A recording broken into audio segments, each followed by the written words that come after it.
मतलब आप क्या चाह रहे हो कि आप एक कंपनी के लिए काम करते रहो, करते रहो, करते रहो, ठीक है? तभी देश की तरक्की होगी। This is wrong. हम अपने मैनेजर से कंप्लेन कर सकते हैं बट स्टिल मैनेजर ही हमें प्रेशर दे रहा है तो हम किससे कंप्लेन करेंगे। तो आप देश के बारे में बात करते हैं, तो देशवासियों के बारे में भी बात करिए क्योंकि देशवासियों से ही देश बनता है। अगर आप वर्क एनवायरनमेंट में स्ट्रेस नहीं चाहते तो कंटिन्यूसली स्किल डेवलपमेंट पे अपने काम करते जाइए। क्या हमारे देश में जस्ट इंफ्रास्ट्रक्चर डेवलप हो रहा है या हमारे देश के लोगों का माइंडसेट डेवलप हो रहा है? ये एक सोचने वाली बात है।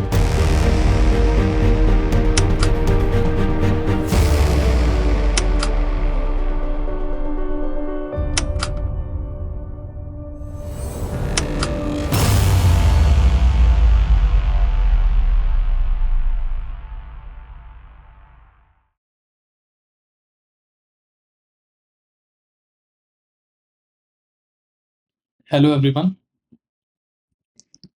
आज हम बात करने वाले हैं टॉक्सिक वर्क कल्चर के बारे में, जो आई एम श्योर आप बहुत सारे लोगों ने कभी ना कभी फेस किया होगा।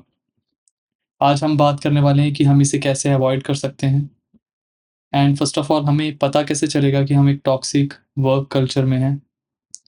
हमें कैसे पता चलेगा कि हम इससे बाहर कैसे निकल पाएँ और ऐसा हो क्यों रहा है specially in a country like India, और हम ऐसा क्या कर सकते हैं कि ये कल्चर चेंज हो।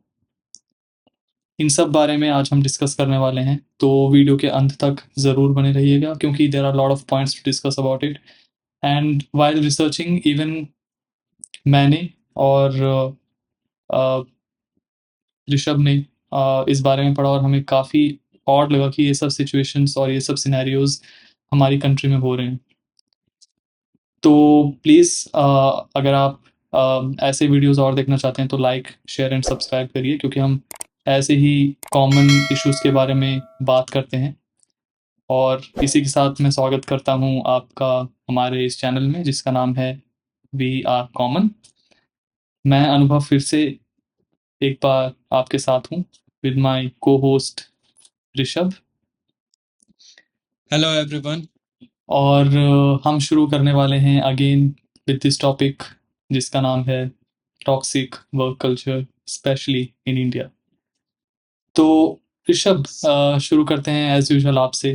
आप अपने सवाल पूछ सकते ओके। हैं जो कि आपको लगता है एक जनरल इंसान के दिमाग में आ रहे हैं। स्पेशली हम सब ने ईवाई केस के बारे में सुना है। हम इसके बारे में as on an individual basis जिस जो विक्टिम है उनका नाम नहीं लेंगे due to various obvious reasons. लेकिन हम सबको पता है कि EY case was very unpopular case. ये बहुत पहले हुआ था बट अनफॉर्चुनेटली इसके बारे में पता चला हमें अ, रिसेंटली क्योंकि एक लेटर वायरल हुआ था और हम इस बारे में बाद में बात करेंगे। लेकिन क्योंकि ऋषभ ऐसे इंसिडेंट्स हो रहे हैं, ऐसा टॉक्सिक वर्क कल्चर है, तो एक आम इंसान के मन में या एक आम आदमी जो ये चीज़ें फेस कर रहा होगा, उसके दिमाग में बहुत सारे सवाल होंगे। तो मैं चाहता हूँ आप पहला सवाल सामने रखें। बिल्कुल। तो मेरा पहला सवाल ये है कि हम हम सबको पता है टॉक्सिक कल्चर होता है तो हम इसको कैसे डील करें। तो मेरा पहला सवाल यही है आपसे। बिल्कुल। देखिए टॉक्सिक वर्क कल्चर जो है बहुत ही, मैं बोलूँगा बहुत ही स्ट्रेंज टॉपिक है और मैंने इस बारे में कभी सोचा नहीं था कि ये सिचुएशन हमारी कंट्री में इतनी जल्दी आ जाएगी। अ, मैंने सुना था कि ऑब्वियसली हमने सुना है कि जापान और साउथ कोरिया यहाँ पे बहुत ही ज़्यादा वर्क प्रेशर होता है और मैंने पर्सनली काम भी किया है कोरियन कंपनी में और मैंने ये फ़ील किया था कि वहाँ पे वर्क प्रेशर बहुत ज़्यादा था। बट आई वुड से कि अम, इसको डील करना बहुत डिफ़िकल्ट हो जाता है specially in a country like India क्योंकि इसको डील करने का अनफॉर्चुनेटली कोई और तरीका नहीं है अदर देन अपनी आवाज़ उठाने के अलावा। आपको अपनी आवाज़ उठानी पड़ेगी टू योर पीयर्स और to your specially to your senior officials. और अनफॉर्चुनेटली इंडिया में अनएम्प्लॉयमेंट इतनी ज़्यादा है कि लोग डरते हैं अपनी आवाज़ उठाने से और एक रिटेलिएशन के डर से डरते हैं। प्रॉब्लम ये है कि अगर किसी ने अपनी आवाज़ उठाई, तो आपको रिप्लेस करने के लिए बहुत लोग लाइन में ऑलरेडी खड़े हुए हैं। तो आई थिंक ये एक प्रॉब्लम है कि एज़ एन एम्प्लॉयी हमारे लिए बहुत डिफ़िकल्ट हो जाता है कि अपने मैनेजर्स या अपने सीनियर ऑफ़िशियल से हम खुल के बात कर पाएँ। लेकिन एज़ अ मैनेजर आप बहुत कुछ कर सकते हैं अगर आप उस पोज़ीशन में हैं, राइट? अगर आप उस लेवल पे हैं, उस ओहदे में हैं, तो आप एज़ अ मैनेजर बहुत सारी चीज़ें आई फ़ील एक प्रेशर आप खुद एब्ज़ॉर्ब कर सकते हैं फ्रॉम योर टीम और उनको अम, एक एनवायरनमेंट दे सकते हैं जिनमें वो खुल के काम कर पाएँ, rather than being a, in a toxic environment. तो I think as a manager आपकी ज़्यादा बड़ी रिस्पॉन्सिबिलिटी होती है rather than as an employee. Okay. तो कभी आपको ऐसा टॉक्सिक कल्चर आपने एक्सपीरियंस किया है? मैंने किया है, बिल्कुल किया है।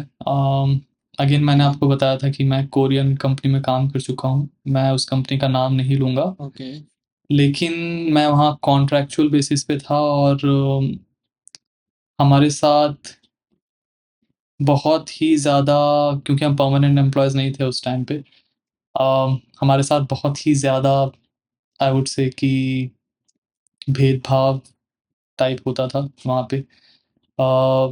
क्योंकि उस कंपनी के परमानेंट एम्प्लॉयी शिफ्ट में काम नहीं कर सकते थे, इसलिए हमें हायर ही इसलिए किया गया था ताकि हम शिफ्ट में काम करें।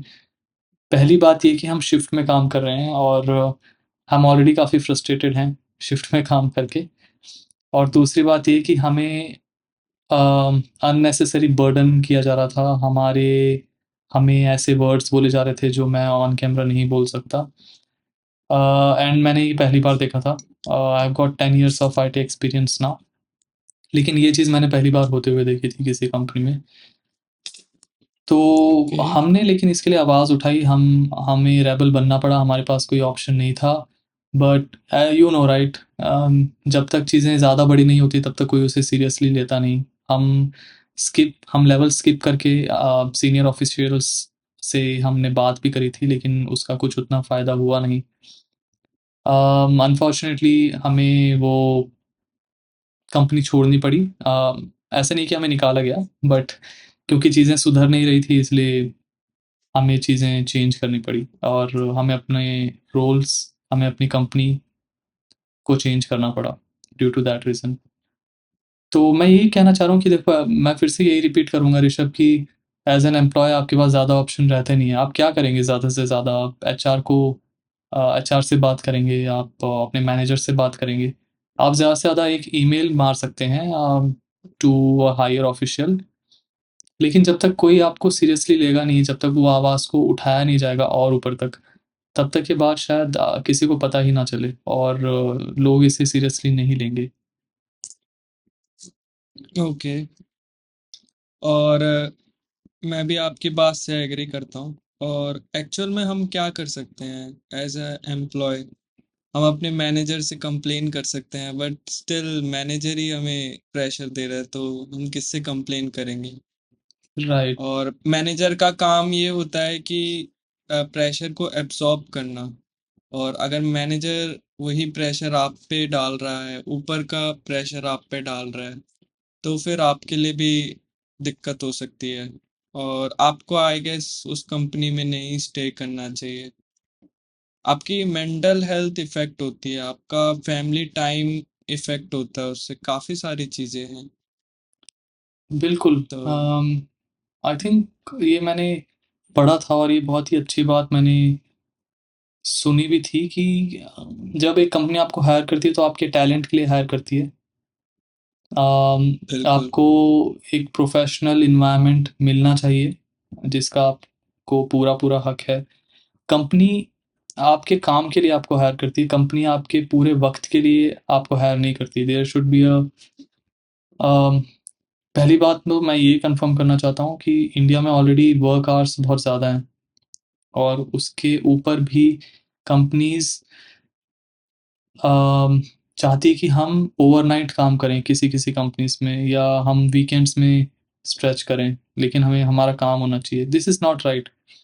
जब भी हम कोई गोल्स सेट करते हैं तो हमें ये ध्यान में रखना चाहिए कि वो गोल्स कितने वर्किंग आवर्स में कंप्लीट हो सकता है। व्हेन आई से working hours, it means proper working hours, ना कि स्ट्रेचेबल आवर्स जो हम नॉर्मली करते हैं।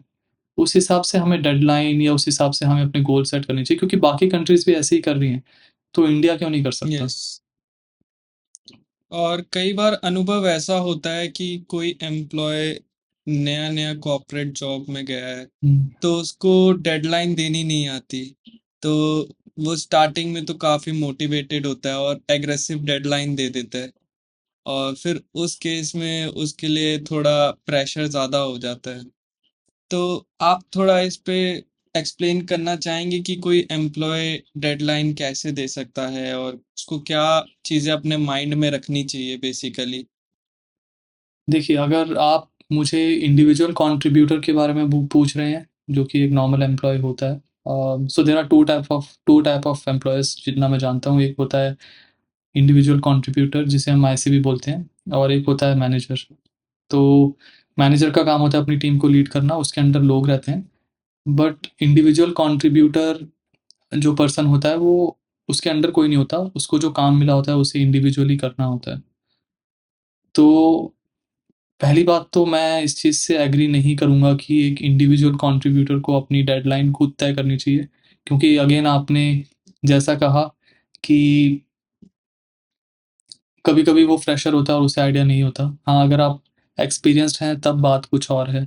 लेकिन अगर आप फ्रेशर हैं, आई वुड रिकमेंड कि आप अपने मैनेजर से ओपन रहिए, एक क्लियर कन्वर्सेशन रखिए। अम, और उससे नॉट इवन डेली अपडेट, लेकिन एक वीकली अपडेट उसके साथ करिए और बताइए कि आपने क्या काम करा है, आप क्या काम अभी कर सकते हैं और कितना टाइम लगेगा।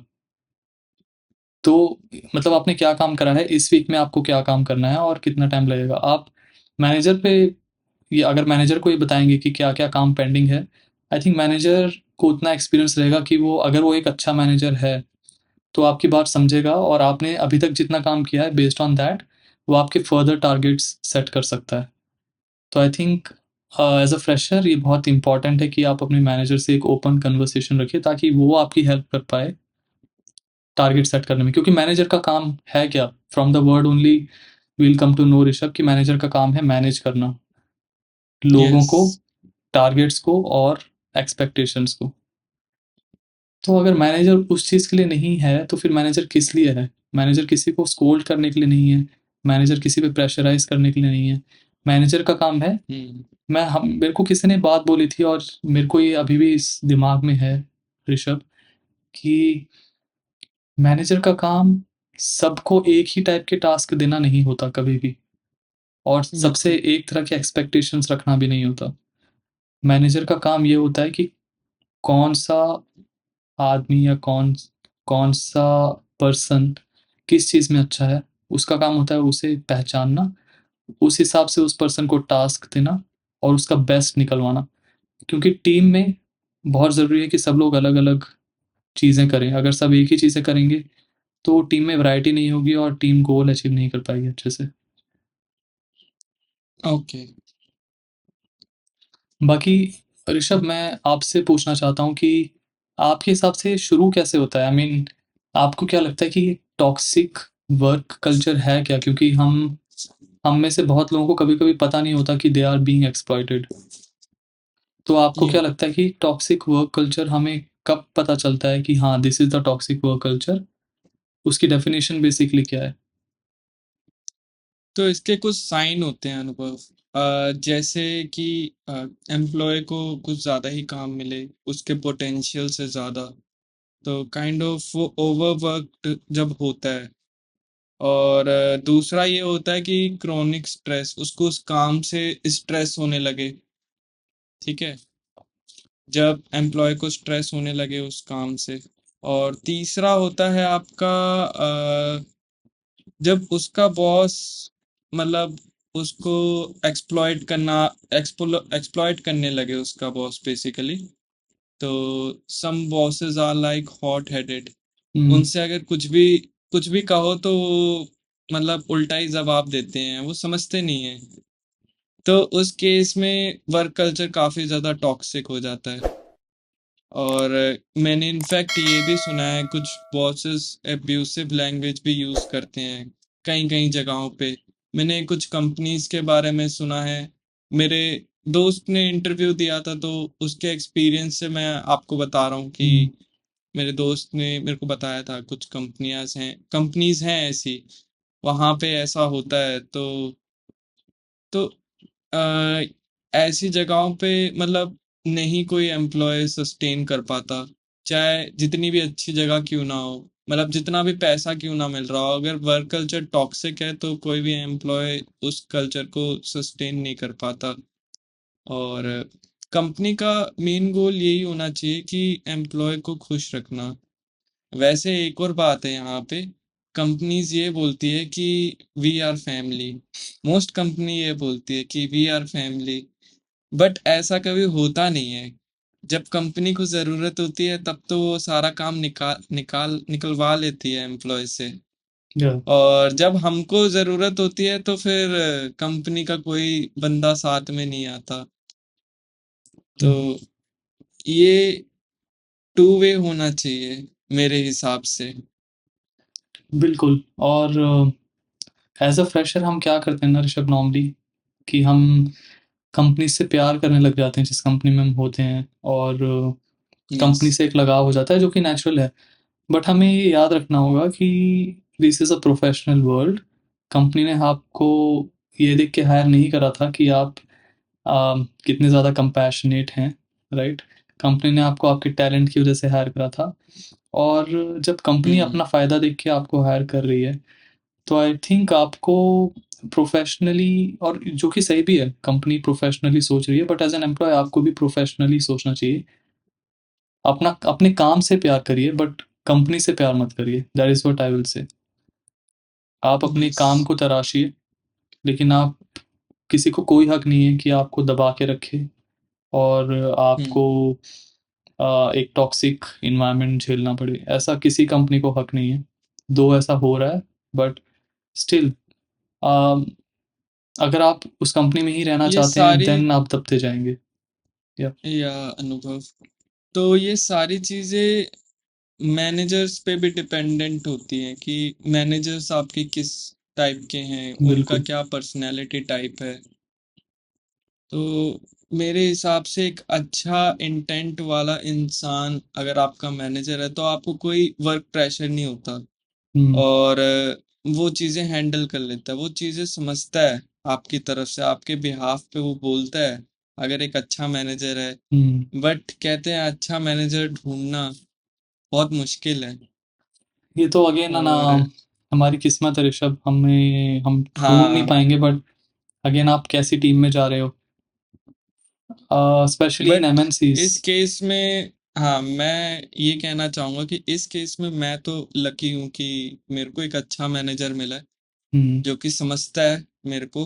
और उसको पता है, उसकी स्किल सेट भी काफ़ी अच्छी है और उसको बिज़नेस भी बहुत अच्छा मतलब समझ में आता है। हुँ, तो वो उसको पता है कि सामने वाले बंदे को क्या चाहिए। तो वैसा ही मैनेजर होना चाहिए कि जिसको पता हो कि अब जैसे मेरे को एक मैं प्रोजेक्ट पे काम कर रहा हूँ और अगर बंदे को कुछ ना कुछ ग्रोथ चाहिए होती है ना, अगर उसको मान लो पैसे में नहीं मिल रही ग्रोथ, तो कहीं ना कहीं स्किल्स में ग्रोथ मांगेगा, हुँ, है ना। अब आपका अप्रेजल ऐसा तो नहीं कि हर 6 महीने बाद होता रहेगा, वो तो 1 साल बाद ही होता है ना। तो 1 साल के ड्यूरेशन में मैनेजर की जॉब होती है कि आपको वो कैसे रिटेन करता है, ठीक है। तो उसको वो आपको कुछ मतलब मोटिवेट करेगा, आपको मतलब बताएगा कि आप ये स्किल सेट इनहेंस करो, अपना ये सीखो वो सीखो। तो ये सारी रिस्पॉन्सिबिलिटी मैनेजर की होती है, वो आपको नर्चर करे, काइंड ऑफ टीच करे। Hmm, manager is kind of mentor. Right. But बहुत कम लोग पता नहीं क्या समझते हैं। और ये भी काफ़ी रिस्पॉन्सिबिलिटी वाली जॉब है। लोग रिस्पॉन्सिबिलिटी निभाते नहीं हैं, लोग रिस्पॉन्सिबिलिटी इम्पोज़ करते हैं। हुँ, यही बात है इस ऋषभ कि इंडिया में मैं इस बारे में अभी बात नहीं करना चाहता। मेरे अंदर बहुत ही गुस्सा है इस चीज़ को लेके, टू बी वेरी फ्रैंक। क्योंकि ये चीज़ें पढ़ते वक़्त मैंने कुछ ऐसी चीज़ें ऑब्ज़र्व करी जो बहुत ही इनह्यूमन था। अम, एंड मुझे बिल्कुल पसंद नहीं आया, टू बी वेरी फ्रैंक। और मैं नहीं चाहता कि कोई भी ऐसी सिचुएशन से गुज़रे। और आप सही कह रहे हैं ऋषभ, मैनेजर का ज़्यादा इम्पैक्ट होता है ये चीज़ें हैंडल करने में रादर देन एम्प्लॉयी। बट मैं आपसे पूछना चाहूँगा क्योंकि आप को मैंने देखा है कि आप बहुत ही कभी-कभी आप वीकेंड स्ट्रेच भी करते हैं और आप यस, अपने आपके भी मतलब बहुत ही स्ट्रिक्ट टारगेट्स हैं जो आपको अचीव करने होते हैं। यस। तो आपको क्या लगता है, आप क्या अभी उस एनवायरनमेंट में हैं जिसे मैं टॉक्सिक वर्क कल्चर बोल सकता हूँ? दो आपका मैनेजर आपके साथ में which is good, but how do you feel? Have you felt this toxic work culture in your experience जो आप जिससे अभी आप गो थ्रू अ, कर रहे हैं? इसको मैं कंप्लीटली टॉक्सिक तो नहीं कहूँगा। हुँ, अ, मेरे मैनेजर्स के जो पीयर्स हैं, वो थोड़े टॉक्सिक हैं। वो अदर डिपार्टमेंट को एक्सप्लॉइट करते हैं। बट अभी सिचुएशन मैं आपको एक एग्जांपल से देता हूँ। बीच में अभी कुछ दिन पहले की ही बात है। तो क्या सिचुएशन हुई कि अदर डिपार्टमेंट का एक मैनेजर हमारी टीम को स्कोल्ड कर रहा था। हुँ, बेसिकली हमारी टीम की कुछ गलतियां थी, तो उस पे वो डांट रहा था हमारी टीम को। तो उस टाइम पे हमारा मैनेजर भी था, तो उसने ये बात नोटिस करी और उसने उसको नहीं पसंद आया। उसने उस टाइम तो कुछ नहीं बोला, बट उसने रिपोर्ट करा। अच्छी बात यह है कि उसने रिपोर्ट करा फाउंडर्स को सीधा। हुँ, और इससे हमारी टीम पे एक अच्छा इम्पैक्ट पड़ा। हमें अच्छा लगा कि चलो ठीक है। और उसकी काइंड ऑफ ये रिस्पॉन्सिबिलिटी उसने समझी कि यार ये मेरी टीम है, तो इसको बोलने का हक क्या, जो भी है वो मेरा है। कोई अदर पर्सन इसको नहीं वो कर हुँ, सकता परेशान। हुँ, तो वो मेरे को काफी अच्छी आदत लगी अपने मैनेजर की। और कभी कभार होता है ऐसे स्ट्रेच होते हैं हमारे, वीकेंड्स पे होते हैं, हम काम करते हैं, रात को 3-3 बजे आ रहे हैं और 4-4 बजे भी आ रहे हैं कभी कभार। But we are working in a startup, और स्टार्टअप में ऐसे ही काम होता है बेसिकली। क्योंकि गोल्स हमारे काफी वो होते हैं स्टार्टअप में। हुँ, और एग्री।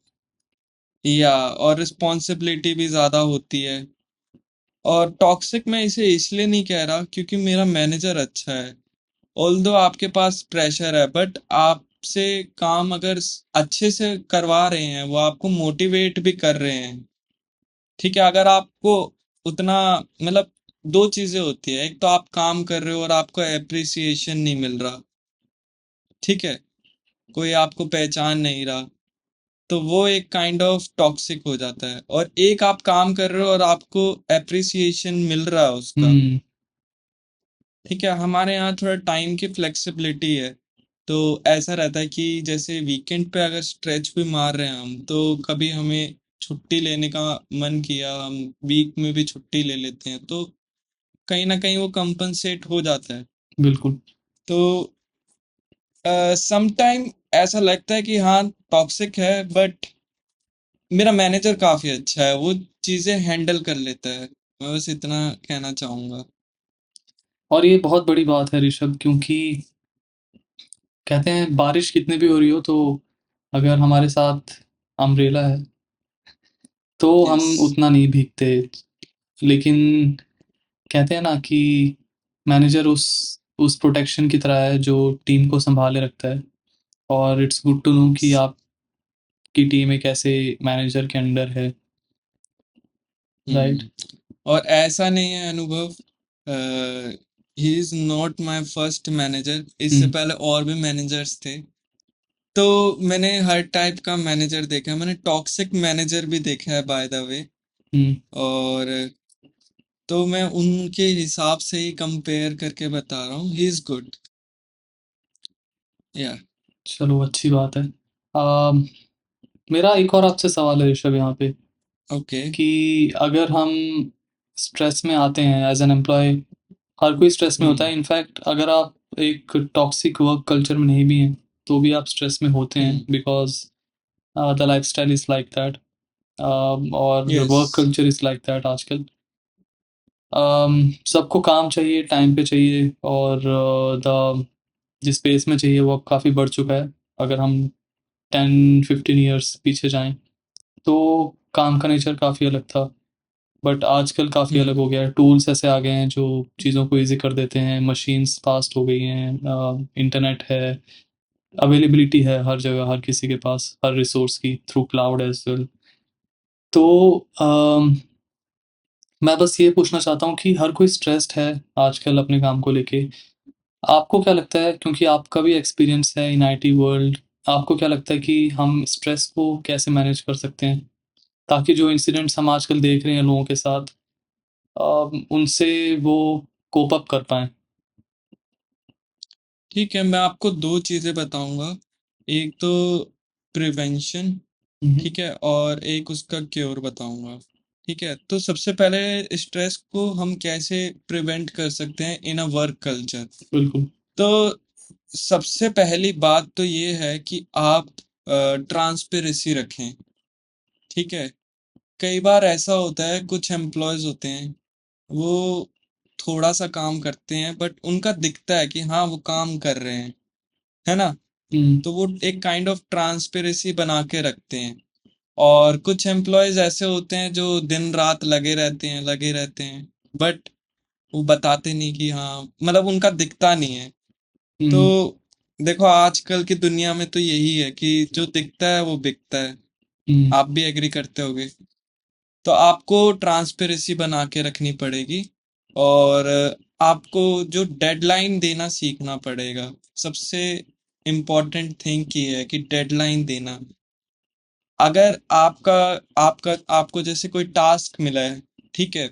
और आपको लगता है कि ये 1 वीक में हो जाएगा, तो आप उसको अपना बफर लेके उसकी डेडलाइन दीजिए। हुँ, ऐसा ज़रूरी नहीं है कि आप 1 वीक में आप आपका होगा और आप 3 दिन में कर दोगे तो आपको कोई शाबाशी देगा। हुँ। ऐसा नहीं होता। आपको और काम उल्टा मिल जाएगा। आपका हाँ, और काम मिल जाएगा और या उल्टा 3 दिन में नहीं हुआ तो आपकी काइंड ऑफ एक रेपुटेशन। रेपुटेशन होगी, वो भी इम्पैक्ट होगी उससे। राइट। तो आप एक रियलिस्टिक डेडलाइन देना सीखिए और उसमें बफर लीजिए। आपको मैं जैसे करता हूँ कि मेरा अगर 1 वीक का काम है तो मैं बोलता हूँ कि 1.5 हफ्ते का काम है। हुँ, मैं एक्स्ट्रा डेज़ हमेशा लेके चलता हूँ और मेरे डेडलाइन से पहले ही हो जाता है। हुँ, तो वो भी एक स्किल है। आपको जैसे-जैसे एक्सपीरियंस होगा आप वैसे सीखेंगे।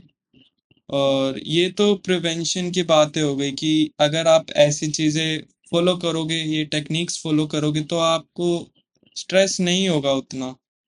और हाँ, और भी चीज़ें होती हैं, अगर आपका मैनेजर काफ़ी ज़्यादा हॉट हेडेड है, हुँ, बात-बात पे एनॉय होता है, तो आपको फिर कम्युनिकेशन स्किल को पे अपने काम करना पड़ेगा। हुँ, देखिए, मेरा ये मानना है कि इस दुनिया में जिसको जो चाहिए वो दे दो आप। अगर क्या हो जाएगा अगर आप मैनेजर की थोड़ा आप उसको कॉम्प्लीमेंट कर दोगे, क्या हो जाएगा? आपकी लाइफ़ थोड़ी ईज़ी हो जाएगी ना। हुँ, अब आपको मैं ये नहीं कह रहा कि हाँ ठीक है, आप काम मत करो, उसकी मतलब होता नहीं है कि जी हज़ूरी करो, हुँ, मैं वैसे नहीं कह रहा। मैं बस ये कह रहा हूँ कि आप थोड़ा कनेक्ट करने की कोशिश करो अपने मैनेजर से, जानने की कोशिश करो बेसिकली कि वो अगर आपको डाँट रहा है तो ऐसा क्यों डाँट रहा है? काइंड ऑफ ह्यूमन साइकोलॉजी हुँ, आप थोड़ा अंडरस्टैंड करने की कोशिश करो। ठीक है, अगर आपको मतलब मेरे साथ तो ये होता है कि मेरे को पता चल जाता है बेसिकली, अपनी गर्लफ्रेंड का पता हो या ना हो, मैनेजर का ज़रूर पता चल जाता है कि मैनेजर को किस बात पे गुस्सा आने वाला है। राइट। और ये या ये अच्छी बात है ऋषभ, बट अगेन आपने अच्छा वो क्लियर कर दिया कि हम किसी की जी हुज़ूरी करने के लिए नहीं बोल रहे, we just try to mingle hmm, with the people, the manager, as Yeah. well as your peers in your team. और हम ये Yes. आप एज एन एम्प्लॉय अपनी अपनी बात रख रहे हैं, बट जितना एक्सपीरियंस मुझे मिला है अभी तक इस आईटी से और जिस पड़ाव में मैं हूँ, मैं मैनेजमेंट के नज़रिए से आजकल ज़्यादा सोचता हूँ। तो Okay. मैं ये मानता हूँ कि चलो हाँ, एम्प्लॉयी अपने करियर कन्वर्सेशंस या अपने डेवलपमेंट के बारे में या अपने मैनेजर को जानने में अ, जो भी कम्युनिकेशन स्किल्स के बारे में आप बात कर रहे थे, that is perfectly fine, I agree with that. लेकिन ये वन साइडेड नहीं होना चाहिए, it should be two sided. अगर Yes. एज अ मैनेजर मेरे ख्याल से आप, क्योंकि आप मल्टीपल लोगों को मैनेज कर रहे हो, आपकी आपकी रिस्पॉन्सिबिलिटी और ज़्यादा बढ़ जाती है, इवन एम्प्लॉय से भी ज़्यादा, कि अगर एम्प्लॉय ये काम नहीं कर पा रहा है या वो डेडलाइन पुश कर रहा है, तो हो सकता है उसके कुछ पर्सनल रीजंस हों। आप उसे एक बेटर तरीके से जान सकते हैं rather than scolding him always. उसका कॉन्फिडेंस अगर आप नीचे गिराएंगे तो ये आपकी टीम के लिए ही बुरा होगा। एज अ मैनेजर आपको ये जानना चाहिए।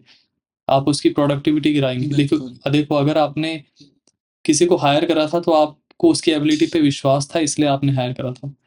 अब आप उसको स्कोल्ड बिल्कुल। करके उसकी एबिलिटी नीचे गिराना क्यों चाह रहे हैं? राइट?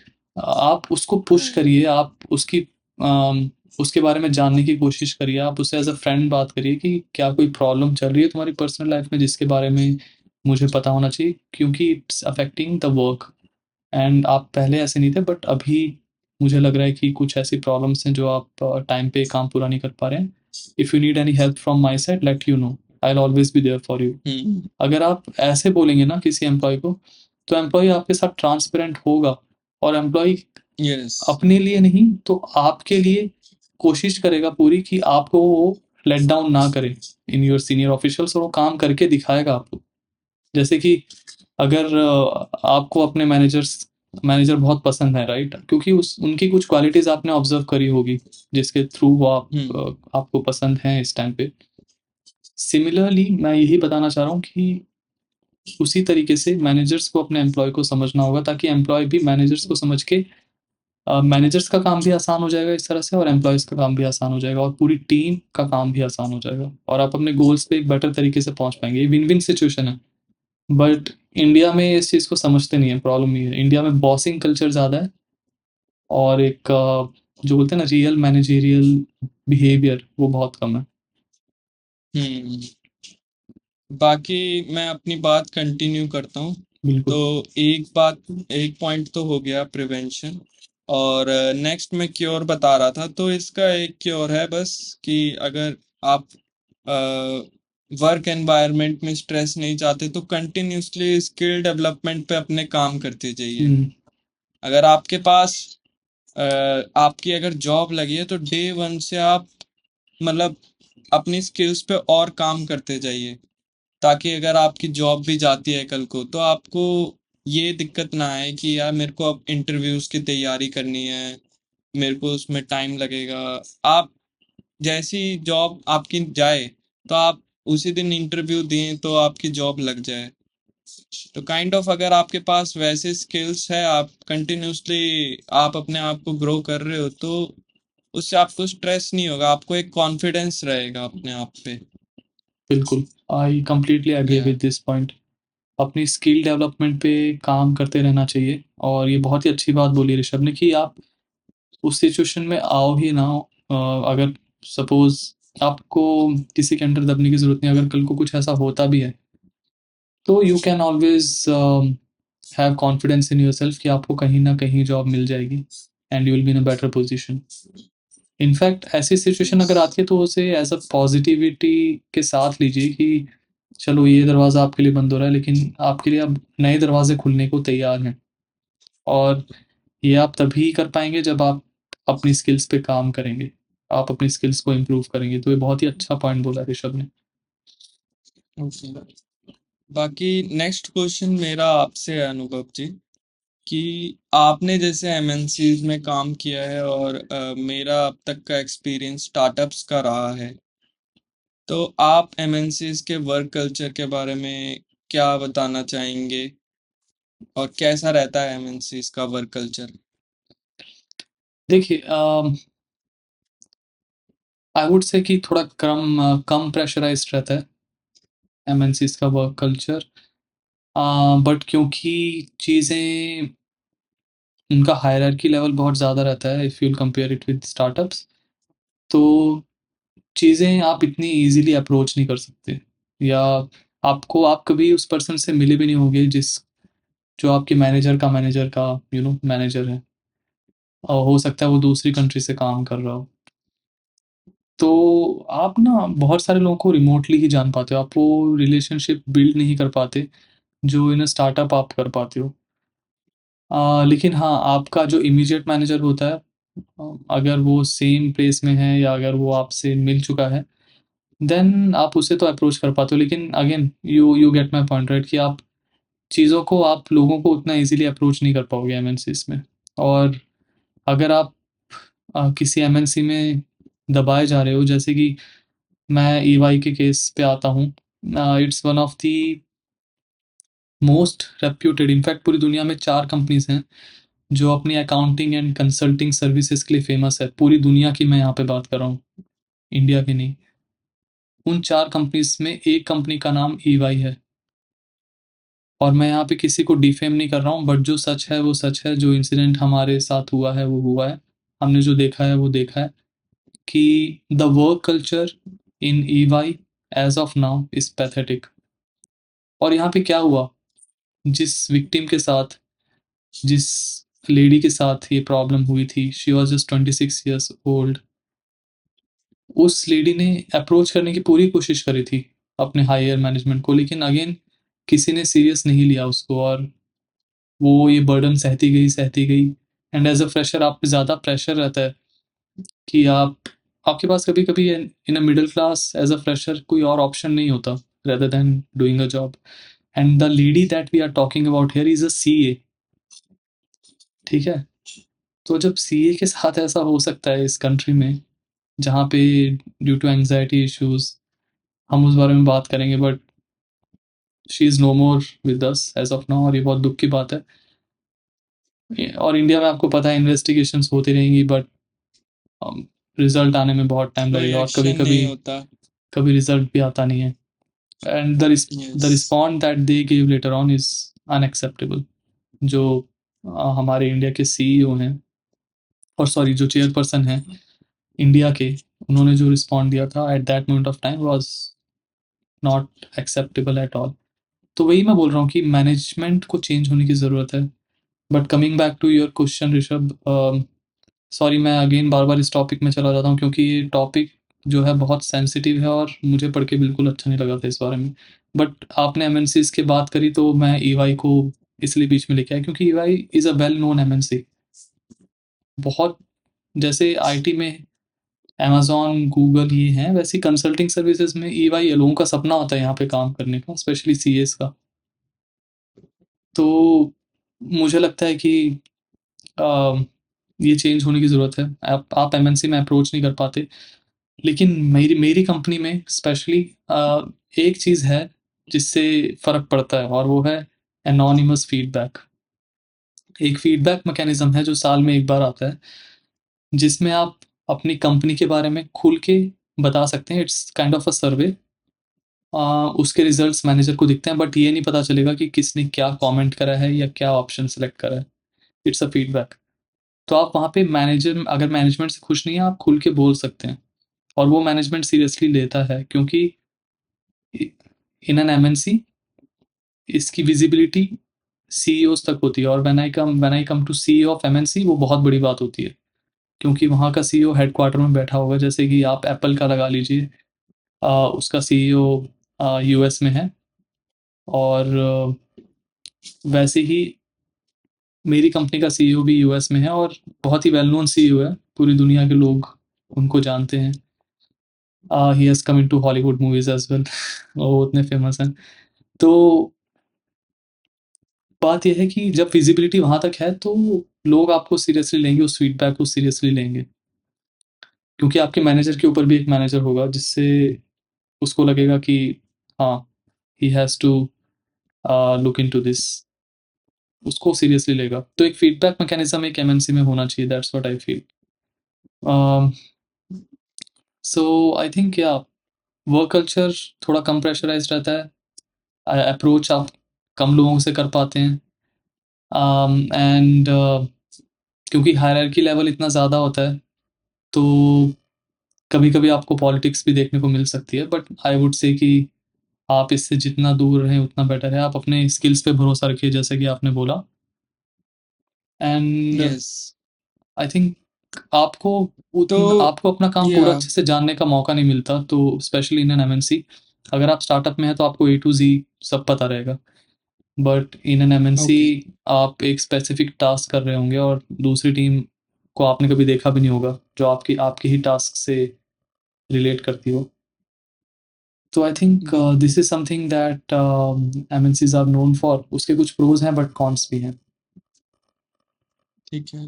और यहाँ पे मैं स्टार्टअप के बारे में बताना चाहूँगा, जी। क्योंकि मेरा एक्सपीरियंस अब तक स्टार्टअप्स का है। तो स्टार्टअप में वर्क कल्चर ऐसा होता है हसलिंग वाला। हुँ, और सब लोग मतलब जैसे आपने बताया एमएनसीज में अप्रोचेबल नहीं रहता, आप अपने सीनियर्स मैनेजमेंट को उतनी आसानी से अप्रोच नहीं कर पाते। बट स्टार्टअप में ऐसा नहीं होता। स्टार्टअप में आप अपने फाउंडर तक को हुँ, अप्रोच कर सकते हो, उनसे बातचीत कर सकते हो, उनसे अच्छे से मतलब फीडबैक ले सकते हो, उनसे अपने बारे में भी आप फीडबैक ले सकते हो। इनफैक्ट टीम साइज स्मॉल होता है काफ़ी। तो सब कुछ मतलब आमने सामने ही होता है। आप अपने मैनेजर की प्रॉब्लम लेके भी जा सकते हो अपने फाउंडर तक डायरेक्टली। तो स्टार्टअप में तो ऐसा रहता है बेसिकली।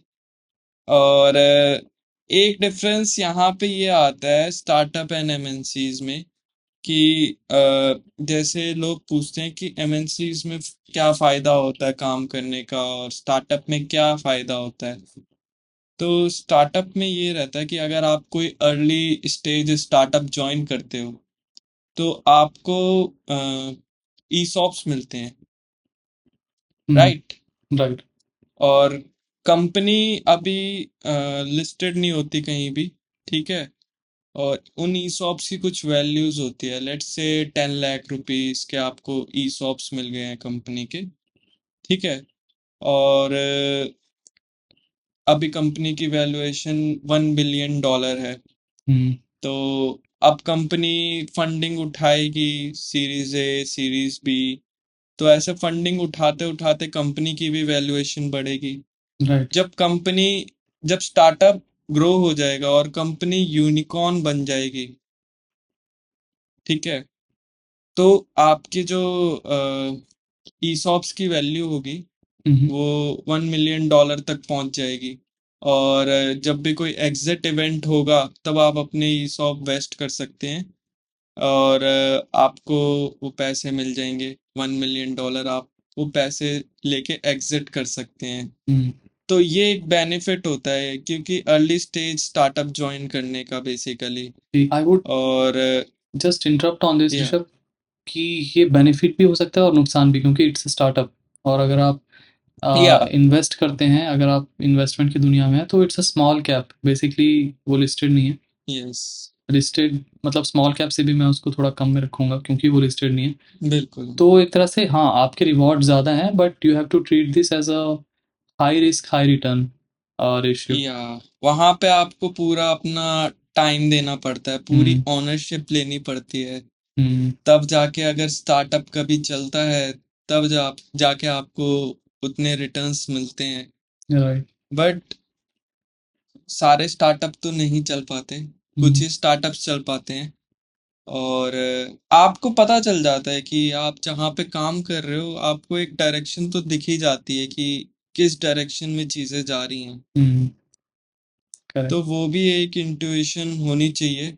और वो काइंड ऑफ एक एक्सपीरियंस से ही आता है। आप जितना काम करेंगे, जितना आप लोगों से ज़्यादा कम्युनिकेट करेंगे, नेटवर्क बनाएंगे, आपको थोड़ा पता चलेगा, आपकी नॉलेज बढ़ेगी। हुँ, सबसे बड़ी बात तो सबसे बड़ा बेनिफिट तो ये होता है स्टार्टअप का कि अगर आप किसी स्टार्टअप में काम कर रहे हैं तो आपको काइंड ऑफ बिजनेस भी आ रहा है, या आप चीज़ों को काफ़ी क्लोजली देख रहे हो। हुँ, आपको ऐसा नहीं है कि सिर्फ एक प्रोसेस पता है कि इस चीज़ का ये प्रोसेस है और ये मुझे पता है। आपको एंटायर प्रोसेस पता चल जाता है, और वो काइंड ऑफ एक इसका बेनिफिट भी है स्टार्टअप में काम करने का। आप सीखते बहुत जल्दी हो। हुँ, राइट। और नुकसान बस यही होता है कि अगर स्टार्टअप बंद भी हो जाते हैं 2-3 साल में, हुँ, फंडिंग नहीं मिलती तो बंद भी हो जाते हैं। बट तो ये मैं भी नुकसान है फिर। आपसे ये या पूछना चाहता हूँ ऋषभ कि क्या आपको लगता है कि टॉक्सिक वर्क कल्चर स्टार्टअप्स में होने के चांसेस अलग होते हैं और एमएनसीज़ में होने के चांसेस अलग रहते हैं? Do you see any difference between these 2 organisations? Depend करता है कि स्टार्टअप आपका किस लेवल का है, ठीक है? हुँ, और मैनेजमेंट कैसी है। मैं ऐसा डिफरेंस तो नहीं देखता। टॉक्सिक एनवायरनमेंट तो खैर दोनों में हो सकता है, चाहे वो एमएनसी हो या स्टार्टअप हो। हुँ, हुँ, डिपेंड ऑन योर सीनियर्स। और मैनेजमेंट कैसी है, वो सारी चीज़ें उस पे डिपेंड करती है। ओके। या I think you are right here. Basically it's management कि वो कैसी चीज़ों को प्रमोट कर रही है अपनी कंपनी में। वो एक एमएनसी भी हो सकती है, जैसे कि हमने बात करी अभी एक एमएनसी के बारे में, और वो एक स्टार्टअप्स भी हो सकती है। I think it's more than कि वो कौन-सी कंट्री में है, क्योंकि अ, इंडिया में लेबर लॉज़ अनफॉर्चुनेटली इतने स्ट्रिक्ट नहीं हैं and we are being told to work more and more and more. हमें एक ये बहुत ही सीरियस इश्यू है, और मुझे डर है कि मैं इस बारे में अपने आप को शायद कंट्रोल ना कर पाऊँ, लेकिन हमें ना ऋषभ क्या बोला जाता है कि देशभक्ति का पाठ पढ़ा के हमें बोला जाता है कि आप ये देश के लिए कर रहे हैं, बिल्कुल। ओके? और सेम कंपनीज़ हमारी फैमिली के बारे में नहीं सोचती, हमें फैमिली के लिए टाइम ऑफ नहीं मिलता। हमारे फैमिली में कोई बीमार हो जाता है तो हमें उसके लिए टाइम ऑफ नहीं मिलता। हमें खुद अगर हम बीमार हो जाते हैं, हमें उसके लिए टाइम ऑफ नहीं मिलता। बट हमें ये बोला जाता है कि you are working for this company, you are working for this country. We love our country, लेकिन आई थिंक ये टू वे होना चाहिए, and it shouldn't create an issue for any of the employee who is working in that company. Two way communication होना चाहिए किसी भी, चाहे वो आपकी प्रोफेशनल रिलेशनशिप हो या पर्सनल रिलेशनशिप हो, राइट? हमने पर्सनल राइट, रिलेशनशिप के बारे में बात करी है ऑलरेडी लास्ट वीडियो में। बट ये जो हम आज की रिलेशनशिप के बारे में बात कर रहे हैं, राइट, इसे लोग राइट, अनफॉर्चुनेटली पर्सनल बना रहे हैं। दिस इज प्रोफेशनल, ठीक है, लेकिन आपको अपने अपने लिए टाइम नहीं दिया जा रहा। आपको बस ज़्यादा काम करने के लिए बोला जा रहा है। आपने सुना होगा कि इन्फोसिस के सीईओ ने क्या बोला था कि we should work 70 hours a week, okay? 70 hours a week. Yes. मतलब आप क्या चाह रहे हो हुँ, कि आप एक कंपनी के लिए काम करते रहो, करते रहो, करते रहो, ठीक है? ता तभी देश की तरक्की होगी। This is wrong, this is completely wrong. आपको अपनी स्किल्स पे काम करने का टाइम ही नहीं मिलेगा। जब आप स्किल्स पे काम ही नहीं कर पाओगे तो देश की तरक्की कैसे होगी? क्या आप एक ही चीज़ हर दिन करते कर सकते हो फॉर 70 आवर्स अ वीक? आपको सोने का वक़्त नहीं मिलेगा, आपको फैमिली के साथ टाइम बिताने का वक़्त नहीं मिलेगा, and because of all these reasons आपकी प्रोडक्टिविटी हैम्पर होगी। जब प्रोडक्टिविटी हैम्पर राइट, होगी आपकी, तो क्वालिटी ऑफ वर्क कैसे निकलेगा आपसे? आप नहीं निकाल सकते वो क्वालिटी, इट्स नॉट पॉसिबल। और इंडिया में प्रॉब्लम ये है, आपने जैसे कहा, आपने बहुत पहले ये अभी कवर करा था कि कुछ लोग आते हैं, सुबह जल्दी लॉगिन करते हैं, ऐसे ही अपना माउस हिला के ऑनलाइन रहते हैं जस्ट फॉर देयर मैनेजर्स, ठीक है? कि उनके मैनेजर को लगे कि हाँ, वो सुबह से लेके अभी तक काम पे बैठे हैं, और वो काम भले ही कुछ नहीं कर रहे, ठीक है? तो इंडिया में क्वालिटी को नहीं देखा जा रहा, इंडिया में देखा जा रहा है क्वांटिटी को, व्हिच इज़ कंप्लीटली रॉन्ग। और एक पर्सन यस। तो ये भी मैंने सुना था, बोल रहा था कि I work 20 hours a day, ठीक है? और मैं, इज़ इट इवन पॉसिबल? हाँ, वही तो कि या इट्स आई एम पॉसिबल। मैं उनको बोलना चाहता हूँ, आई एम सॉरी दोस्त, आप शायद ज़्यादा दिन ना जी पाओ, क्योंकि क्या आप हेल्दी खाना खा रहे हो? कहीं आप ये मेरा ही एग्जाम्पल तो नहीं दे रहे? नहीं, do you work 20 hours a day Rishabh? Seriously? या एक एक दिन मैंने ऐसा किया था, कभी-कभार 20 चलता आवर्स है, a day. But 7 days a week, okay? 20 hours a day possible नहीं है। मतलब ऐसा था कि सुबह गए और अगली सुबह हम वापस आए। हाँ, और ये कभी-कभार चलता है ऋषभ। अगेन मैं ये नहीं बोलूँगा कि आप यस। बिल्कुल ही काम ना करो। आप इसको एक प्रिविलेज के जैसे लो, मैं ऐसा नहीं बोलूँगा। But do you know Rishabh कि जापान और साउथ कोरिया में इतने केसेस बढ़ गए थे वर्कोहॉलिक्स के और डिप्रेशन के, कि they have to bring a law कि वहाँ पे आफ्टर वर्किंग आवर्स, राइट, लोग लोगों का काम करना, उन्होंने वर्किंग आवर्स रिड्यूस कर दिए वहाँ की ऑर्गेनाइजेशंस ओके। ने, क्योंकि लोग फैमिली को टाइम नहीं दे पा रहे थे, लोग अकेले हो रहे थे। कौन सी फैमिली खुश रहेगी अगर आप हमेशा काम पे ही फोकस्ड रहोगे? आई डोंट थिंक कोई भी फैमिली सस्टेन कर पाएगी ऐसी चीज़ से। नहीं रहेगी बिल्कुल। तो मैं बस यही कहना चाह रहा हूँ कि this has to change in India. India में लोग 70 आवर्स पर वीक की बातें कर रहे हैं, 20 आवर्स पर डे की बातें कर रहे हैं, और लोगों को ज्ञान दे रहे हैं कि आपको भी ऐसा करना चाहिए। अरे हर एक पर्सन अलग होता है, किसी-किसी को अपनी फैमिली टाइम पसंद होता है, किसी-किसी को अपना मी टाइम पसंद होता है, किसी की हेल्थ में कोई रुचि है, राइट? किसी को हेल्दी खाना पसंद है ताकि वो लंबा जी सके। एक क्वालिटी ऑफ लाइफ हर किसी को चाहिए। आई एम सॉरी, लेकिन work is yes. Just a medium to earn money. अगर आप अपना पैशन फॉलो कर हम्म। रहे हैं, that is an extra advantage. लेकिन आप अपनी लाइफ को स्टेक पे रख के कोई चीज़ नहीं कर सकते, that is unfair, and the government has to pitch in. और गवर्नमेंट से भी हम क्या ही भरोसा करें ऋषभ गवर्नमेंट पर, क्योंकि हमारी one of the ministers in central cabinet से सेड कि आपको अपना स्ट्रेस मैनेज करना आना चाहिए खुद। Okay, that has okay. To be something that your family should teach you. I mean seriously, आप ऐसी बातें कर रहे हैं, आप इतनी बड़ी पोजीशन में और आप ऐसी बातें कर रहे हैं, ये बहुत ही ऑड है। स्ट्रेस मैनेज करने के लिए टाइम तो दो पर्सन को। आप कंटिन्यूअसली उससे काम ही हम्म। लिए जा रहे हो, तो स्ट्रेस मैनेज कब करेगा? वो तो स्ट्रेस में ही रहेगा। और हमारी बॉडी स्ट्रेस में जब आती है ना, तो एक fear and fight response generate होता है।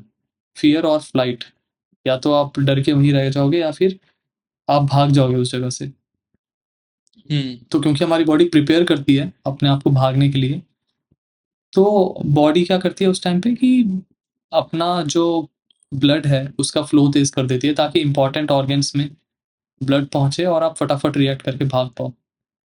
ये हंटिंग के लिए बनाया गया था, और ये हम प्रॉब्लम में ना पड़े एज अ अर्ली ह्यूमन, उस चीज़ के लिए हमारी बॉडी में बाय डिफ़ॉल्ट है ये मैकेनिज़्म। लेकिन आजकल क्या हो रहा है, स्ट्रेस इस चीज़ से नहीं आ रहा है, स्ट्रेस वर्क से आ रहा है और due to other various factors से आ रहा है। लेकिन जब हम स्ट्रेस में आते हैं, तो ड्यू टू दिस रीज़न हमारी बॉडी का बीपी बढ़ता है, हमारी बॉडी में शुगर ज़्यादा जनरेट होता है और डायबिटीज़ के चांसेस भी बढ़ते हैं। तो स्ट्रेस लेने से ही डायबिटीज़ के चांसेस सबसे ज़्यादा होते हैं, और India is a diabetic capital already in the world. तो हमें नहीं पता हम कब सुधरेंगे। हम अभी भी उसी स्लेवरी कल्चर में जी रहे हैं, और हम अभी भी उसी जी हजूरी में जी रहे हैं। आई थिंक हमारे पास इतना अच्छा रिसोर्स है, हमारे पास पॉपुलेशन है जिसे हम प्रॉपर्ली यूज़ कर सकते हैं, बट अनफॉर्चुनेटली मैनेजमेंट स्किल्स यहाँ पे बहुत कम लोगों के पास है, हम उसे मैनेज नहीं कर पा रहे उस पॉपुलेशन को। यस। और यही, बाकी अनुभव जी, या मैं आपसे एक और चीज पूछना चाहूंगा। आजकल ये ईवाई केस चल रहा है, तो आप इसके बारे में कुछ बताना चाहें? या ऋषभ, ये केस एक 26 साल की लड़की का है, and it's a real case. And अगर मैंने इसके बारे में रिसर्च करी थी, और मेरे एक तरह से रोंगटे खड़े हो गए थे ये सुन के, ये पढ़ के, ये देख के, कि ये कैसी एक 26 साल की लड़की जिसने अभी-अभी अपना सीए कंप्लीट करा था, या वो उसको कॉन्वोकेशन सर्टिफिकेट मिलने ही वाला था। She was hired for this company known as EY, Ernst and Young, okay. और ये अभी की बात है। और वो काफ़ी खुश थी because as I have said कि EY काफ़ी नोन MNC है। हुँ, तो काफ़ी खुश थी इस चीज़ को लेके ऑब्वियसली। उन्होंने अपने लिंक्डइन प्रोफाइल में शेयर भी करा था ये अपनी खुशी को। और प्रॉब्लम ये थी कि उन्होंने अनफॉर्चुनेटली रिसर्च नहीं करा बिफोर जॉइनिंग दिस कंपनी। उन्होंने ये नहीं देखा कि इस कंपनी का वर्क कल्चर कैसा है, और एज़ अ फ्रेशर आप एक्सपेक्ट भी नहीं करते किसी से, क्योंकि वो इतने खुश होते हैं अपनी जॉब को लेके कि अगर उनको एक बड़ी MNC से ऑफर आता है तो एक बार दोबारा नहीं सोचते, दे जस्ट जॉइन इन। और ऑब्वियसली वो सीए थी तो उनकी पोजीशन भी अच्छी रही होगी वहाँ पे, सब कुछ अच्छा ही रहा हुँ, होगा, पैसा भी अच्छा ही मिल रहा होगा, बट अनफॉर्चुनेटली इन्वायरमेंट अच्छा नहीं था। She was working late hours, वो रात को 1-1 बजे तक घर आती थी। उनके मैनेजर्स मीटिंग रीशेड्यूल कर देते थे, अगर कोई क्रिकेट मैच होता था तो रीशेड्यूल कर देते थे, और रात को मीटिंग करते ओके। थे और रात को काम करवाते थे ओवरनाइट। ये मैंने सुना था। तो अगर क्रिकेट मैच है तो राइट, पहले बिकॉज़ प्रायोरिटी क्रिकेट मैच को देते थे। हाँ, क्या आप एक्सपेक्ट कर सकते हो एक MNC के मैनेजर से कि वो ऐसे अपनी टीम को हैंडल कर रहा है? और इतना ही नहीं ऋषभ, ये सातों दिन होता था ऐसा। उनको लेट काम कराया जाता था, उनको 4 घंटे सोने के लिए मिलता था, और उनको इस वज़ह से एंग्ज़ायटी इश्यूज़ आने लग गए, स्ट्रेस इश्यूज़ आने लग गए। She was just 26 years old. 26 years old में हमें ये भी नहीं पता होता कि ज़िंदगी का असली मतलब क्या है, और उस टाइम पे आप एंग्ज़ायटी इश्यूज़ में आ रहे हो, आप स्ट्रेस इश्यूज़ में आ रहे हो। तो ये सोचने वाली बात है कि हम जा कहाँ रहे हैं? हम लेके कहाँ जा रहे हैं इस पॉपुलेशन को या अपने देशवासियों को? आप देश के बारे में बात करते हैं, तो देशवासियों के बारे में भी बात करिए, क्योंकि देशवासियों से ही देश बनता है। Otherwise it's just a border, nothing else, it's just a land. तो वहाँ पे उन्होंने इतना काम करा, वो अपने पेरेंट्स को भी टाइम नहीं दे पा रही थी, अपने बेस्ट फ्रेंड से बात करने के लिए वो 5 मिनट नहीं निकाल पाती थी। वो चिल नहीं कर पा रही थी अपनी लाइफ में, और ये बहुत इंपॉर्टेंट होता है अपना स्ट्रेस हटाने के लिए कि आप वो करो जो आपको पसंद है, और वो अनफॉर्चुनेटली नहीं कर पा रही थी वो सब चीज़ें, और ये बढ़ता गया, और स्पेशली सबसे इम्पोर्टेंट वो सो नहीं पा रही थी। Sleep is the most important medicine, मैं ऐसा मानता हूँ कि बाकी सब चीज़ें बाद में हैं, पहले आप नींद पूरी करो अपनी। अच्छा खाना, हाँ, आप एक दिन उल्टा-सीधा खा चुके हो तो ठीक है, लेकिन अगर आप कुछ दिनों से सो नहीं रहे हो, तो आप कितना भी हेल्दी खा लो, आप कितनी भी एक्सरसाइज़ कर लो, कुछ फ़ायदा नहीं होगा। ठीक है? तो आप नींद उनको जब पूरी नहीं मिल रही थी, तो ऑब्वियसली उनको एंग्ज़ायटी इश्यूज़ आने लग गए, और एक दिन क्या हुआ, a, she was just taking a parcel from Swiggy अपने पीजी में, और वो ऊपर आ रही थी, और उनकी सीढ़ियों पे चढ़ते-चढ़ते वो कोलैप्स हो गई, और ओके। उनको एम्बुलेंस में ले जाया गया, वहाँ उन्हें CPR दिया गया।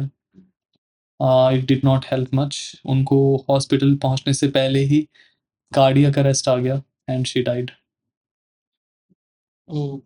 तो हमारे दिल पे, हमारे मेंटल स्टेट पे कितना बुरा असर पड़ता है। एक एक 26 साल की एक नौजवान 26 साल लड़की, की लड़की को हार्ट अटैक आ गया। जो कि अपने लाइफ में क्या नहीं कर सकती थी। She was a CS, so she was a brilliant mind, we lost a brilliant mind. Yes. पहले ही हम अपने देश में ब्रेन ड्रेन से परेशान हैं, और जो ब्रेनी लोग हमारे देश में हमारे देश को बदलने की कोशिश कर रहे हैं, हम उन्हीं को दबा देते हैं, हम उन्हीं की कदर नहीं करते हैं, तो हमारा देश कैसे आगे बढ़ेगा? आपको पता है यूएस क्यों आगे हैं? क्योंकि यूएस सिर्फ़ अपने देशवासियों के बारे में नहीं सोचता, वो टैलेंट की कदर करता है, भले ही आप किसी भी देश के हो। और हम इंडिया में अपने ही देशवासियों की कदर नहीं कर रहे, दूसरों की क्या करेंगे? हम अपने ही टैलेंट को जाने दे रहे हैं, हम अपने ही टैलेंट को दबा रहे हैं। तो ये वर्क कल्चर चेंज होना बहुत ही ज़्यादा ज़रूरी है, आई फ़ील, बहुत ही ज़्यादा ज़रूरी है। अगर आप उनके पेरेंट्स से पूछोगे, क्या बोलेंगे वो अब? और वहाँ अनफॉर्चुनेटली ईवाई के जो इंडिया के चेयरपर्सन हैं, उन विक्टिम की मदर ने उनको एक लेटर भी लिखा था, जो कि उन्होंने बोला कि वी डोंट हम नहीं मानते इस चीज़ को कि ये प्रॉब्लम वर्क प्रेशर से हुई है। यहाँ पे सभी सेम काम कर रहे हैं, सभी लोगों को इतना ही प्रेशर मिलता है। तो इनकी मौत शायद किसी और रीज़न से हुई हो, बल्कि हमें पता है कि कार्डियक अरेस्ट एक 26 साल की अगर एक लड़की को आता है, तो ऑब्वियसली वो स्ट्रेस में होगी, राइट? बिल्कुल होगी। और जब उनके पास और कुछ करने का और टाइम ही नहीं था, तो स्ट्रेस किस चीज़ का होगा? वर्क का ही होगा, क्योंकि वो अपने ज़्यादा वक़्त काम ही करती थी, राइट? इट्स ऑब्वियस कि किस वजह से उनकी मौत हुई है, लेकिन कोई इसे मानेगा नहीं। पर जब ये लेटर वायरल हुआ, तब जाके ईवाई की थोड़ी आँख खुली, और तब जाके हमारी गवर्नमेंट की भी थोड़ी आँख खुली। एंड तो इसके होपफुली, खिलाफ एक्शन क्या हुआ? जितना मुझे पता है ऋषभ, अभी तक तो इन्वेस्टिगेशन चल रही है, एक कमिटी बन चुकी है मेरे ख्याल से। I am okay, not so sure about it, I might be wrong. लेकिन मिनिस्ट्री ऑफ लेबर जो है, लेबर एंड वेलफेयर कुछ है, I am not pretty sure. वो नॉर्थ बेंगलोर से ही सिलेक्टेड हुई हैं, मेरी कॉन्स्टिट्यूंसी से। वो अब ministry of labour and welfare हैं, स्टेट एंड लेबर कुछ ऐसे ही नाम है, I am not sure about that ministry. Okay, but उन्होंने ओके। बोला है कि एक इन्वेस्टिगेशन वो करेंगे, या कर रहे हैं। So it's internal as of now, मुझे इसके बारे में पता नहीं। मुझे सिर्फ जितना मैं पब्लिकली एक्सेस कर सकता था उतना मैंने किया। But okay. एक परिवार ने अपना एक यंग मेंबर खोया है, और it's because of this stupid reason कि हम इंडिया में अभी भी गुलामी में ही जी रहे हैं। हम आज़ाद मेरे ख्याल से अभी भी नहीं हुए हैं, हम अपनी विचारधारा से आज़ाद नहीं हो पा रहे हैं, हम अपने बॉसी कल्चर से आज़ाद नहीं हो पा रहे हैं, हम आज भी धर्म के नाम पे, हम आज भी किसी की जाति के नाम पे, हम आज भी किसी की पोजीशन के नाम पे एक दूसरे को दबा ही रहे हैं, विच हैज़ टू चेंज। और मैं ये यस। हम मेरा आपसे नेक्स्ट फॉलो अप क्वेश्चन यही है ऋषभ, मैं ज़्यादा वक्त नहीं लूँगा, क्योंकि मैं नहीं तो इस बारे में कंटिन्यूसली बहुत अपनी भड़ास एक तरह से निकालता रहूँगा, क्योंकि मुझे बहुत बुरा लगा। काइंड ऑफ काफ़ी ये सीरियस मैटर है, और मैं भी टोटली अलाइन हूँ आपके थॉट से। मतलब हमको चेंज होना पड़ेगा, और governments needs to be change बिल्कुल। इस सिचुएशन में। और या मैं आपसे मेरा इसी इसी बारे में एक फॉलो अप क्वेश्चन है ऋषभ, कि हमें उम्मीद कभी नहीं छोड़नी चाहिए फिर भी। हम उम्मीद पे बिल्कुल, ही इस देश को आगे बढ़ाना चाह रहे हैं, क्योंकि भले ही लाख बुराइयाँ हों हमारे देश में, लेकिन कुछ परसेंटेज ऑफ पीपल ऐसे भी हैं जो हमारे देश का नाम रोशन करते हैं, हमारे देश को एक वर्ल्ड स्टेज तक लेके जाते हैं। यस। तो आपका क्या मानना है कि क्या ये चीज़ें हमारी न्यू जनरेशन चेंज कर पाएँगी? और अगर कर पाएँगी तो कैसे? हमें क्या उम्मीदें लगानी चाहिए उनसे? उनका माइंडसेट किस तरह का होना चाहिए कि ये चीज़ें आगे ना हो? क्योंकि मैं अपनी एक्सपेक्टेशंस अपनी न्यू जनरेशन से ही लगा रहा हूँ अब। तो न्यू जनरेशन को स्टार्टिंग से ही एम्पैथी सिखानी चाहिए, और कल को वो मैनेजर बनते हैं, वो उस पोजीशन पे जाते हैं, तो एटलीस्ट उनके पास एक एम्पैथी हो, और एक मॉरल वैल्यू भी होनी चाहिए उनमें, हुँ, है ना? और बस यही है।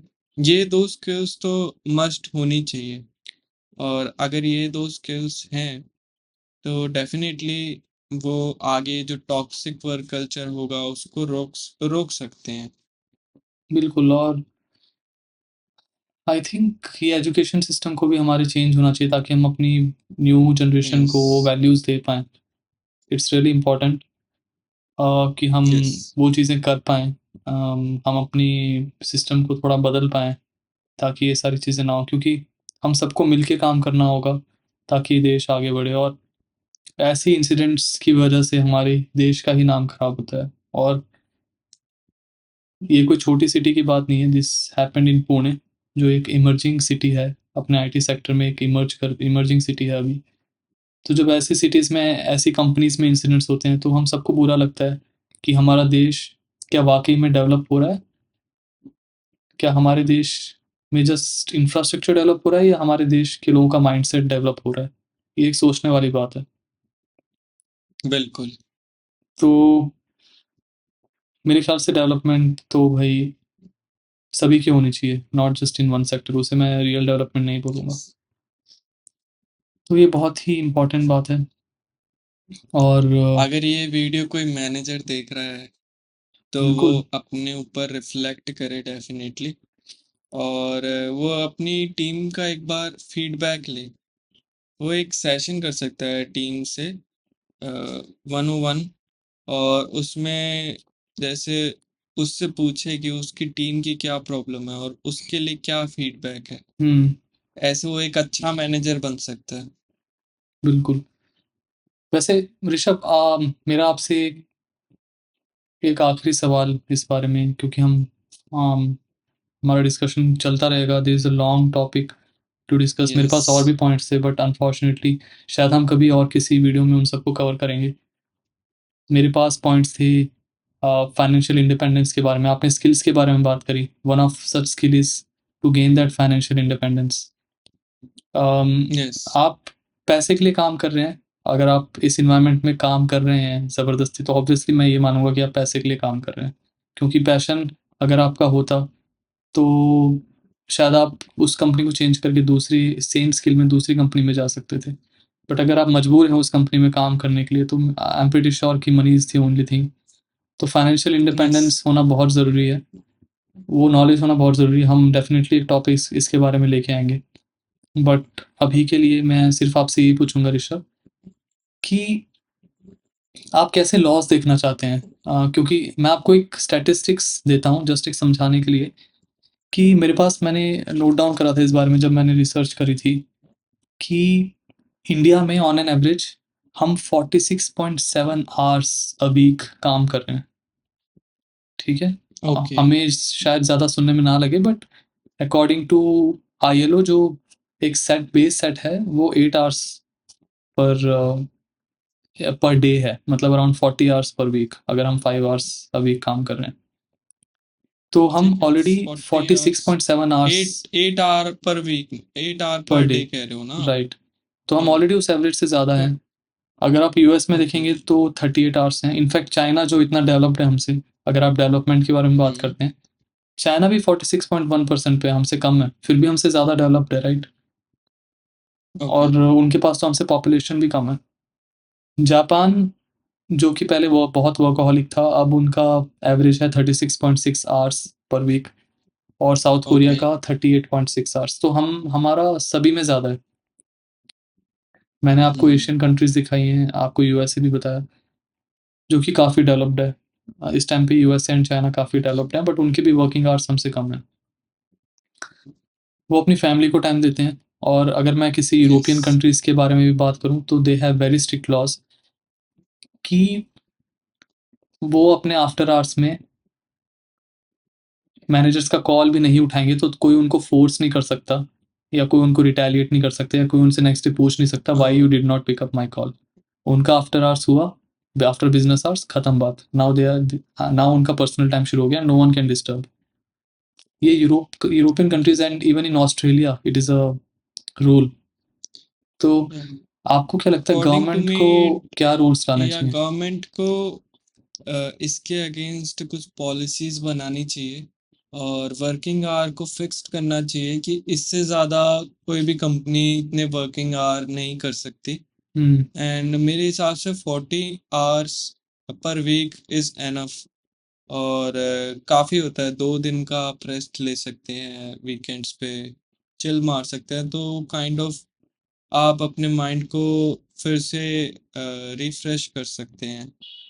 बिल्कुल। तो या। एंड आई थिंक अगर कोई कंपनी इस रूल को फॉलो नहीं करती, तो गवर्नमेंट को एक पोर्टल भी बनाना चाहिए, जहाँ पे एम्प्लॉइज़ अपनी यस। कंप्लेंट्स डायरेक्ट रजिस्टर कर कंप्लेन सके फाइल गवर्नमेंट, कर सकें। और गवर्नमेंट फिर यस। उस कंपनी को चेक कर पाए थ्रू देयर ओन मेजर्स, और ये रेक्टिफाई कर पाए, आइडेंटिफाई कर यस। पाए कि अगर ऐसा सच में हो रहा है, तो there should be some, it should be treated as a punishable offence.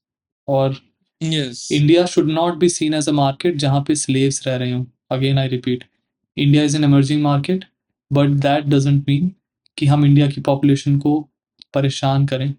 या। और हम जैसे आपने अनुभव बताया कि या आपकी कंपनी में एनोनिमस फीडबैक होते हैं, दैट इज़ वेरी राइट। तो वैसे ही वो कंप्लेन भी एनोनिमस होनी चाहिए, ताकि एम्प्लॉय की आइडेंटिटी रिवील ना हो, बट एम्प्लॉयर की ये पता चले कि एम्प्लॉयर कौन है, जो कि उसको एक्सप्लॉइट कर रहा है। बिल्कुल। आई थिंक कि या मेजर्स आने चाहिए और यस हमें कुछ ऐसा बैलेंस निकालना पड़ेगा कि कोई भी जस्ट बिकॉज़ ऑफ रिवेंज किसी कंपनी का नाम उस पोर्टल में ना डाल दे। तो गवर्नमेंट को ये सोचना पड़ेगा और एक बैलेंस करके हम इस मेजर को आई थिंक अप्लाई कर सकते हैं, बिल्कुल कर सकते हैं यस और ये बहुत ज़रूरी है और कंपनी के इंटरनल फीडबैक मैकेनिज़्म्स भी होने चाहिए जैसे कि फॉर्च्यूनेटली मेरी कंपनी में है। अम, या एंड एंड आई गेस मुझे ये लगता है अनुभव कि हुँ, बाय टाइम हम ये सिस्टम डेवलप कर लेंगे, क्योंकि अगर आप पहले 2000 की बात करें, तो पहले जब वुमेन काम करती थी कॉर्पोरेट्स में, तो उनके खिलाफ सेक्सुअल हरासमेंट होती थी, कुछ हुँ, केसेस होते थे, तो उसका कोई सिस्टम नहीं था। बट अगर आप आज कॉर्पोरेट्स में जाएंगे तो उसके खिलाफ एक सिस्टम है, मतलब आईसीज होती हैं, इंटरनल कमिटीज होती हैं, हुँ, पोस्ट कंप्लेन कर सकते हैं उसके खिलाफ। तो हमने ये सिस्टम अब सभी कॉर्पोरेट्स में अप्लाई होता है, तो वो एक काइंड ऑफ सिस्टम बन चुका है ऐसा।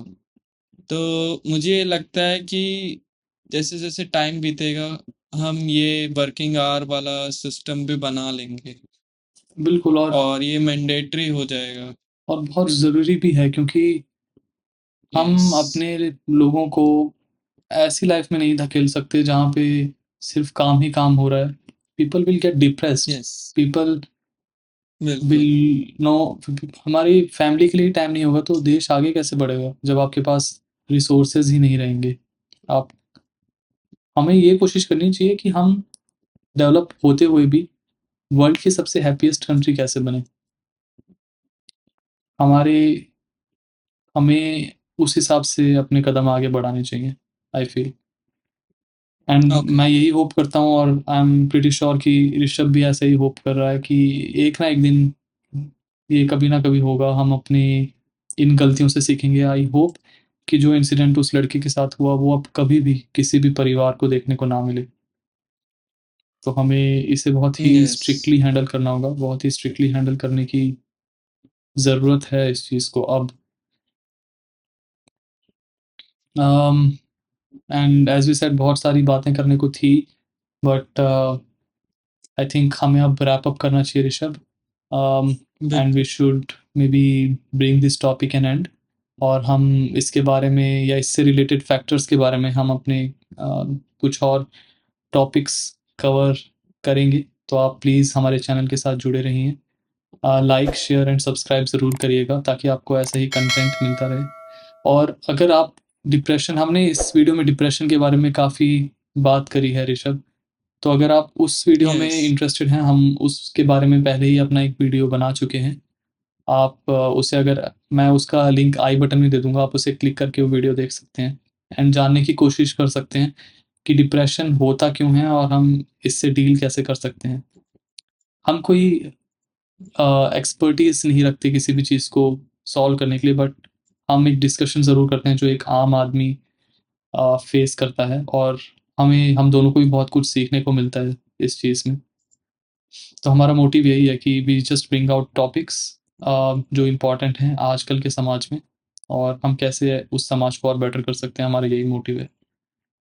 अ, ऋषभ, आप कुछ कहना चाहते हैं इस बारे में या बाकी बिफोर वी रैप अप? या वी कैन रैप अप और मिलते हैं हम अब नेक्स्ट वीडियो में। बिल्कुल, तब तक हमारे साथ या जुड़े रहिए और अगर आप कुछ भी ऐसे टॉपिक्स आगे देखना चाहते हैं या अगर आपने कभी भी ऐसा कुछ फ़ील करा है एक टॉक्सिक वर्क कल्चर, तो अपने एक्सपीरियंसेस हमें कमेंट सेक्शन में लिखिए। हम ज़रूर उसे एक प्लेटफ़ॉर्म तक लाने की कोशिश करेंगे। हम उसके बारे में डिस्कस करेंगे आप और हमसे शेयर कर सकते हैं और या हमसे कांटेक्ट कर सकते हैं। हमारी ईमेल एड्रेस हम डिस्क्रिप्शन में दे देंगे, अगर आपको कोई भी प्रॉब्लम है तो। बिल्कुल आप डायरेक्टली या हमें कमेंट कर सकते हैं या अगर आप एनोनिमसली शेयर करना चाहते हैं अपने एक्सपीरियंसेस तो आप हमें ईमेल भी कर सकते हैं। विल मेक श्योर हम आपकी आइडेंटिटी रिवील ना करें और आपके इश्यूज़ भी रखें।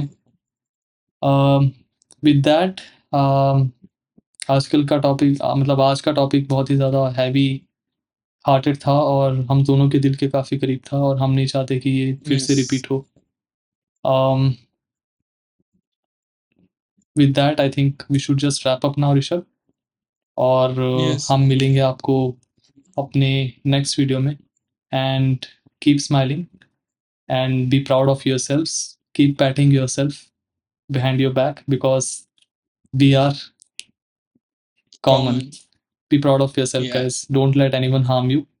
Um, enjoy and enjoy your life.